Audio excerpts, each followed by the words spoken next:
अंजलि। अस्सलाम वालेकुम। वालेकुम सलाम। कहाँ थी तुम? मैं एक काम से गई थी। नादिल कहाँ है? सो रही है बानोस के पास। आपसे एक बात पूछूं? हाँ पूछो। जिस दिन मैं यहाँ से गई थी उसके बाद क्या हुआ था? उस दिन का तो तुम ना ही पूछो कि क्या हुआ था। हमारी जिंदगियों में तूफान आ गया था। नुमैर हर तरफ तुम्हें ढूंढता फिर रहा था पागलों की तरह। दीवाना हो गया था वो तुम्हारे गम में। खाना पीना तक छोड़ दिया था और हॉस्पिटल से भी रिजाइन कर दिया था। वो तो ज़ारा आ गई, उसने समझाया कि भाई तुम्हारे पेशेंट्स को तुम्हारी ज़रूरत है। जो हालत हो गई थी ना नुमैर की, मुझसे भी बर्दाश्त नहीं हो रही थी। तुम्हारी जुदाई में उसका ये हाल हो गया था। और जो उन्होंने डीएनए टेस्ट करवाया था वो?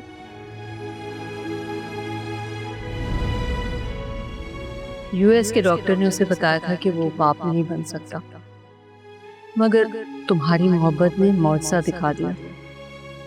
रब भी यही चाहता था कि तुम दोनों साथ खुश रहो। डॉक्टर है ना, उस पे भरोसा ना कर सका, चुपचाप सहता रहा।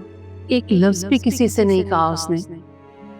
और फिर जब अपना शक दूर करने के लिए उसने डीएनए कराया तो तुम चली गई।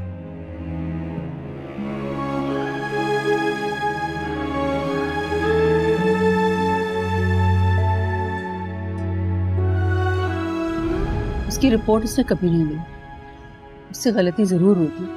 वो कोई कमजोर लम्हा होगा जो उसने टेस्ट करवा लिया ना। उसे तो पूरा यकीन था कि अनादिल उसकी बेटी है और इस गलती पर वो पछताता रहा। उसको बहुत नदामत थी और ये नदामत उसके दिल का बोझ बन गई। मगर वो तो ज़ारा आपी से शादी के लिए भी राजी हो गए थे। नहीं नहीं, वो तो कभी राजी नहीं था। वो तो मेरी ख्वाहिश थी और मैं उससे बगैर पूछे हुए रिश्ता लेके चली गई थी। मुझे क्या पता था कि तुम यूं अचानक आ जाओगी। आपने मुझे ये बातें पहले क्यों नहीं बताई?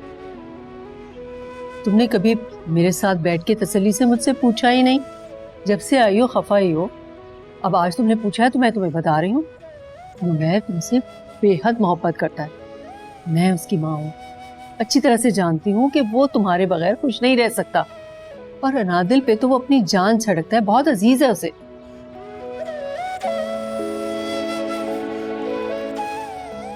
मैं नादिल को देखती हूँ।